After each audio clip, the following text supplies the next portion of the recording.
રવિવારને 1 ફેબ્રુઆરી અમદાવાદ ખાતે નિકોલમાં કટવાડા ગામમાં ઓડા ગાર્ડન છે, ત્યાં આપણે બધા ભેગા થયા છીએ. આજે ભેગા થવાનું કારણ એ હતું કે ઓડા ગાર્ડનની સામે એક વણઝારા વસ્તી રહી છે, એમાં 20 જેટલી ફેમિલી છે. એમના બાળકો ગવર્મેન્ટ સ્કૂલમાં અહીંયા ગામમાં જાય છે ખરા, પણ ઘરે આવીને કોઈ બીજી એક્ટિવિટી નથી કરતા. તો રૂપેશભાઈ છે, કિસ્મિતાબેન છે અને ડોક્ટર શબનમબેન એ બાળકોની પૂરેપૂરી જવાબદારી લીધી છે. એમને ટાઈમને અનુસાર એ લોકો અહીંયા ભણાવે છે, સવાર સાંજ 2 ટાઈમ. ખૂબ જ સેવાનું કામ કરે છે, અમારા કરતાં પણ વધારે.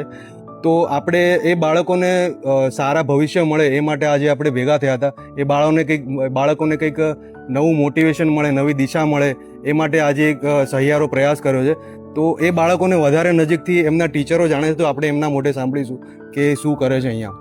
मैं कर्मवीर संस्था का बहुत बहुत आभार देती हूँ, क्योंकि उन्होंने बच्चों को हर एक चीज़ से मोटिवेट किया है. सबसे पहले ड्राइंग करवाया, फिर गेम करवाए, फिर बच्चों के लिए बैग्स और नाश्ता वगैरह सभी कुछ दिया है. इसके लिए मैं कर्मवीर संस्था के सभी सदस्यों को बहुत बहुत धन्यवाद देती हूँ. બાળકો ખૂબ ટેલેન્ટેડ છે, દરેકમાં કંઈક ને કંઈક અલગ કહેવાય કે ટેલેન્ટ છુપાયેલું છે, પણ એને એક જ્યોતિ આપવાનું કામ આજે કર્મબીજ સંસ્થાએ કર્યું. અમે લોકો તો એની આટલા વર્ષથી ભણાવીએ જ છીએ, પણ નાનું મોટું જે કહેવાય કે જેમ રામ સેતુ બનાવવા ખિસકોલીએ નાના નાના પ્રયત્ન કર્યા હતા, એવી રીતના અમે લોકો કરીએ છીએ.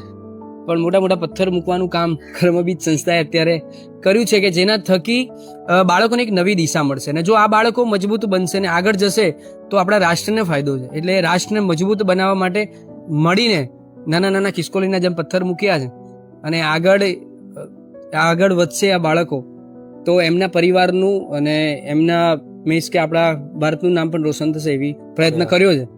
તો કર્મબીજ સંસ્થાનો અમે ખૂબ ખૂબ આભાર માનીએ છીએ કે જેમાં એમને આ સહયોગ કર્યો, અને બસ આવી જ રીતે આગળ વધીએ અને રાષ્ટ્રને વિશ્વગુરુ બનાવવા તરફ એક ડગલું આગળ ભરીએ. જય